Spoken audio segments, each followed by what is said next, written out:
to the 80-20 Baseball Podcast. Strike! The 80-20 Coaching Masterclass, our weekly get-together where coaches go from new to good and good to great. Mastering the fundamentals and the art of coaching.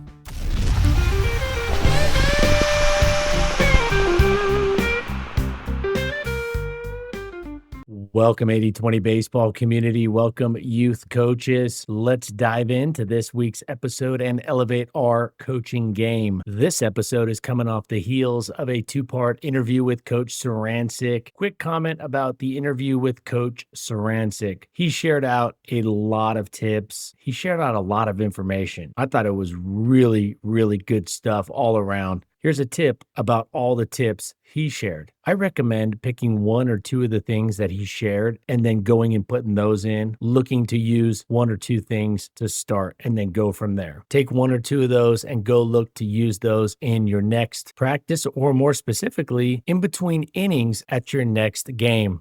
Today, we got a quick hitting episode. It's going to be a quick one, but it's going to have a lot of good stuff in it. We're going to talk long toss, and then we're going to talk about working the process versus trusting the process. Real quick, before we dive into the long toss discussion, a few days ago, I was out at an 11U practice helping out. I am the coaching director for a local competitive branch of the Little League. And so as the coaching director, I try to make it out to practices, give my input, share my thoughts, and I'm giving back to the local Little League, the kids in my neighborhood playing this Little League. Well, anyways, I was out there this past week and was watching an intra-squad scrimmage and came up with a great additional strategy that I'm putting in the coaching plan. There's this scrimmage guide in the 80-20 baseball coaching plan. I'm telling you, if you use this scrimmage guide that's in the coaching plan, your scrimmages will be second to none, guaranteed. I have never seen a scrimmage run with the procedures and the elements that are outlined in the 80-20 baseball scrimmage guide that comes with the coaching plan. In fact, all the coaches that have bought the 80-20 baseball coaching plan got that tip emailed directly to them. And you can have access to that coaching plan in minutes from now. 8020baseball.com right there at the top of the home page. I also implemented, when I was out of practice, a long toss throwing routine with this team. And long toss is something that is discussed a lot in the baseball world. Long toss, like everything in society, has gone through its cycles, its ups and downs in terms of popularity. Years ago, long toss was king. And then there was about a 10 or 15 year run where there was a stigma around long toss. In fact, most professional teams, a lot of college teams started cutting off their long toss distance. They wouldn't let players go out past a relatively short distance compared to what they could throw to. And as of recent, long toss has made its comeback on the 8020baseball.com website. There's tons of stuff, like I said, the coaching plan, but there's also an article called Long Toss Pros and Cons. I want to dive into it real quick, add a little extra to it. This will give you clarity about long toss, the pros and the cons. And what I've seen in the baseball world, what I've heard in the baseball community, the coaching community, I've heard a lot of coaches that are all in and they think long toss is the magic elixir for arm health, the silver bullet for arm strength improvement. And then I've heard many coaches, and like I discussed just a second ago, there were many teams and programs that ditched long toss. They were down on it. They didn't like it. They didn't really want any of their players doing it for a while. And like we always do on this coaching podcast, the 80-20 baseball podcast, we try to look at both sides, the pros and the cons, the trade-offs, the benefits, the downsides. So here we go. Long toss, pros and cons. I'm going to come right out and say it. Long toss can definitely be a valuable part of a comprehensive throwing program. Long toss can be a useful component of a reliable arm strengthening program. However, here at 80-20 Baseball, we do not believe it's the magic elixir, like I mentioned earlier, for arm health or that silver bullet for arm strength improvement. Now, for those of you that are really new to baseball, long tossing is baseball lingo for a throwing routine that includes long distance throws. Most of you know that, but figured I'd just throw that in just to make sure we're clear. Long toss is typically the part of a throwing routine, a throwing progression, a throwing program that really extends out the throws to a maximum distance. I think of it like this. The long toss part of a throwing routine are the throws that happen from the point in which the players are making essentially the longest throw they'll make in the game. Think of a shortstop from the 5-6 hole throwing to first. Think of an outfielder throwing home. So essentially those long throws in the game and then some out to a distance where the players are maxed out. traditionally, there have been two schools of thought regarding long toss. One group's put it on a pedestal, and unfortunately, they've talked about it like it was the only ingredient in the magic sauce for a lot of players. And then another group of coaches, like I said, backed away and avoided long toss in their throwing routine. I'm a pitching coach by trade, and there were years where I backed off the throwing routine, did different distances. But where we're at now, we're in the middle in terms of how much importance and how much weight we put into long toss. In other words, we like it, we do it, we definitely think it should be part of a throwing routine, a throwing program, but it's one part of a comprehensive throwing routine, an arm strengthening routine. In 2003, I got drafted out of college. I fly out to North Carolina. I join up with my team, go out to the field to run through a throwing routine, throwing program. Nobody mentioned to me that there was a hard cap on the distance. So I got out to 140, 150 feet, which isn't far at all for a professional baseball player. And the pitching coach, who's actually a major league pitching coach and a well-known major league pitching coach now, I could hear him yelling at me from across the field. And he's yelling, "We don't go past 120 here." Well, they didn't share this information with me before I went out there. And at first I was puzzled, but I just went along with what he said. I moved back into 120 feet, and we never went further than that for the rest of the summer, through the rest of the season. The organization had put a tight restriction on the maximum long toss distance. I had just come from Long Beach State, 4 years at Long Beach State, one of the most respected baseball programs in the country, well known for their pitching development. We had structured throwing programs, absolutely, very structured, but there was no hard cap ever. So this was a shock. Well, I came to find out that this was something that was happening all around professional baseball, college, and even high school baseball, capping long toss. I highly recommend not capping your long toss for your players. I highly recommend letting your players, when the time is right, when their arm strength is right, when they're rested, to go out and long toss as far as their arm will let them. Here are the pros behind long toss. First and foremost, if a player is going to make an accurate throw at a maximum distance, the player must move optimally.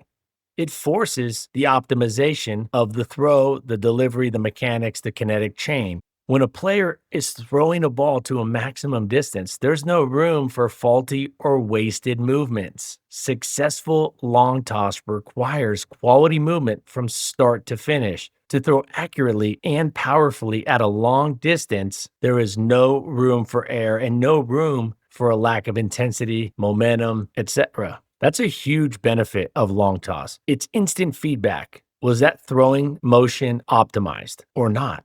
It has to be optimized for a player to get to that maximum throwing distance. When you're throwing it at a maximum distance, players, after a while at least, can very clearly feel if they had an efficient, smooth, effective throwing motion, throwing delivery.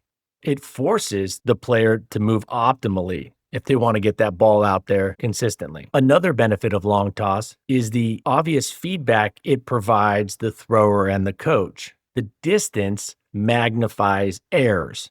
When throwing at a maximum range, the poor throws, those bad throws, will be much easier to see because they will miss the target by yards, not inches and feet. If a set of throwing partners is spaced out 90 feet and their throws are coming in 2 feet off center, those same throws will be 5 to 10 feet off center when traveling, say, 200 feet. A poor throw at 90 feet doesn't look too bad, but the same shoddy throw at 200 plus feet, 150 plus feet or further will significantly miss the mark. This feedback can be very eye-opening and very useful. It can also quickly motivate players to find a better way to produce a more athletic, higher quality, more accurate throw.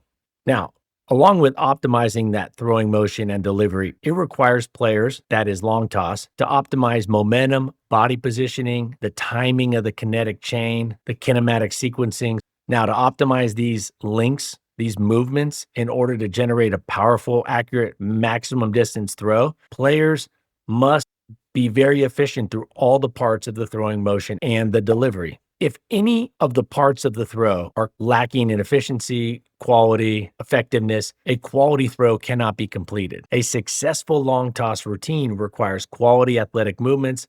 And for just those two reasons right there, I think long toss is very valuable. Gives great feedback. It can make a okay throw that's made up close look like a terrible throw once that distance is extended. It really magnifies the errors. It's very truthful and eye-opening to players, and it also forces the players to optimize their throwing motion. And if they rep that enough, that should translate and transfer into the game.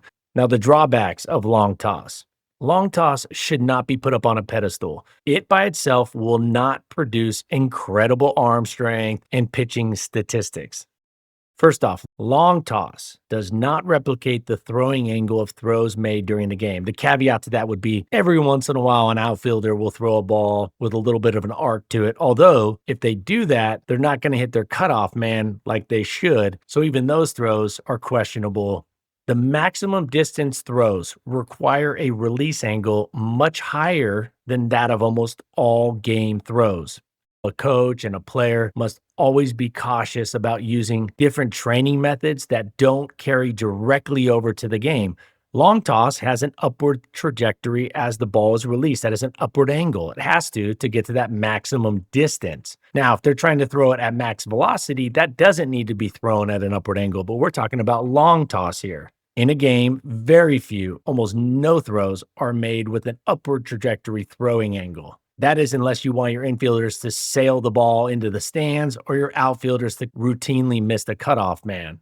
Now, maximum distance throws do utilize a higher throwing angle, but those movement patterns can be offset a bit by including a phase of shorter throws following the max distance phase. In the 80-20 baseball throwing program, throwing routine, that's built in on the back end. These shorter game distance throws can help recalibrate the timing and the movement pattern. So those long distance throws with the upward angle can be offset somewhat by following it up with more game-like release angles, throwing angles. Another downside is when players like to use maximum distance throwing before games. I'm not a big fan of that. I think you should save your bullets for the game. Again, there are some situations where this might work, but it's highly recommended to not use long toss in a pregame routine. That doesn't mean you can't extend out the throws and build out some length on those throws, sure, but it shouldn't be a structured long toss routine. It shouldn't be the same long toss program, long toss routine that you're using during practice. So, in sum, long tossing is part of a proper arm strengthening program, but players should be using other modalities too to build up their arm strength and arm endurance.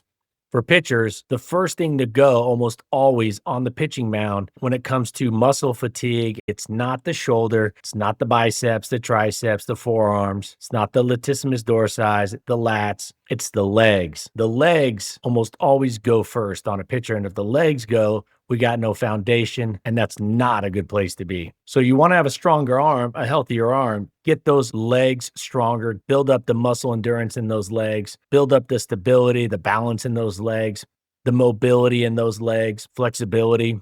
There are other things that should be used, light weights, some lightweight strengthening of the shoulders as part of a strength and conditioning routine. So yes, long toss has a place in the training routine and should be structured into a comprehensive throwing program, but there are limitations. It should just be one part of that well-rounded arm strengthening program, but it should definitely be a part of the throwing routine, the throwing progression, the throwing program. Absolutely. It needs to be there. No doubt about it. For any players that arms are not injured, they should be doing long toss insofar as they're not expected to say maybe pitch the next day or that day. Long tossing has a very valuable role, but there are some trade-offs. And we talked about one way to offset some of those trade-offs with the high throwing trajectory, arm angle, and release point. But those are the pros and cons. I'd love to hear your feedback on long toss. Email me, coachbo@8020baseball.com. I would love to hear from all of you. All right, let's finish with this really good, concise topic. I often hear in the sports world, in the coaching world, the message, quote, trust the process. Hey, we need to trust the process. Hey, you got to trust the process. Hey, it's all about trusting the process. I propose we shelve that message and we don't use it. I know some of you are like, Coach Bo, that's crazy. I've been hearing those three words, trust the process. I've been hearing those three words my whole life. I played for some great coaches. They said it all the time. I hear you. I understand. I do. But we're not trying to copy. We're trying to optimize, and we're trying to build upon the shoulders of all the great coaches that came before us. We're trying to build upon that, not just be carbon copies. We can use what they learned and then add to it, right? That's how the world works. That's how society works. That's how almost everything works. There's nothing different here in the coaching world. And I propose we use the message quote, work the process rather than trust the process. I think this is much better messaging. It's very subtle, but I highly recommend you shelve the message, trust the process, and replace it with work the process. Let's work the process. Hey, work the process, work the process. Telling our players to work the process, in my opinion, is better than telling them to trust the process. It's a subtle change in words, but a big change in messaging. We all know that having a process and a routine is super important. It is vital. But if the results are not there after a while, we can't keep on trusting what we're doing. We can't keep trusting that process that continually gets us these subpar results. We need to iterate. So this came about by just questioning, is this the best way to spread a positive message, a productive message about buying into a process, about using a process? There's no arguing. I don't think anybody would argue that having a process and a routine is not vital, is not key, is not super important. But when we're telling our players to trust the process, think about that from a 12-year-old. Think about that from a 14-year-old. They think trust the process. I got to trust it.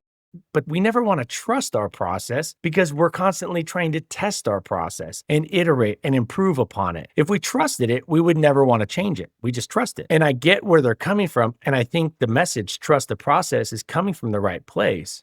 But I think it lacks clarity with how we should handle our processes, our processes. I like work the process because that tells us to get out there and work the process. That tells our players to get out there and work it, stay on track, follow the process, follow the routine, but we take the word trust out. So we say, hey, work the process. Let's work it for a couple weeks. Let's work it for a month. Let's work it for this season and see where we're at. Let's work the process and iterate as we need to. So I propose that subtle change in messaging. Let's work the process, guys. Hey, boys, let's work the process. Hey, players. Hey, team. Let's work the process. We're going to work our hitting plan process. We're going to work our throwing routine process. We're going to work our strength and agility process. We're going to work our rundown defense process. Let's work that process. Let's work it. And as we go along, as we get a good sample size, we can then look to iterate, improve, and further optimize it. So I propose we use this messaging. Let's work the process versus trust the process. It's a little thing, but I think it makes a big difference in messaging to our players. Next week, I have two specific coaching gear tips that I'm a huge fan of, that I almost always go to the field with. One of these, I always go to the field with. The other one, almost always, whenever I can. And I'll explain when there are certain situations you can't use this coaching gear. Like in a game environment, you might not be able to use this coaching gear. I'm going to share with you two specific coaching gear tips next week. And in 2 weeks, I'm going to talk about this message that I think is fascinating, and it'll help speed us up, become better coaches faster, and also in our day jobs. It's going to make us better at our day jobs. We're going to talk about the speed of iteration, This stuff's fascinating. I'll talk about this. It's a mindset, and I'm going to give a couple examples of how we can specifically speed up our iteration process as coaches so our teams get better faster, we get better faster, because hey, the seasons go quick, the years go fast. Before you know it, your 3 years of coaching, your 5 years of coaching, your 7 years of coaching will be over, and that's that. So why not increase the speed of iteration? We'll talk about that in 2 weeks. All right. So if you're enjoying these podcast episodes, I'd love for you to follow me across the social media platforms, X, Instagram, YouTube, TikTok. Drop a like, a comment, share that. I know the website, 8020baseball.com, and all the stuff over there, including the coaching plan and this podcast, are the main channels, but I'm trying to build up and utilize the X platform, Instagram, YouTube, Facebook, TikTok, all that more and more. Your support means a lot, and it helps keep the content coming. All right, that's going to wrap up this episode. I look forward to being back here next week for our weekly get-together, coming out with a new episode every Tuesday. You've already made a great decision to be a coach, but if you're going to be a coach, why not be a great coach? And you can all be a great coach by following what we talk about here on the podcast, all the stuff over at 8020baseball.com. We got this. Until next week, let's keep taking care of our health so we can be at our best for our families, our close friends, for our players, our teams. Let's take this information out to the field, put it into play. Y'all take care. Until next week, adios.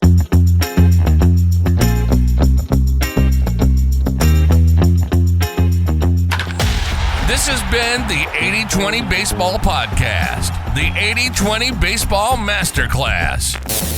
We got this. Now, let's take the field.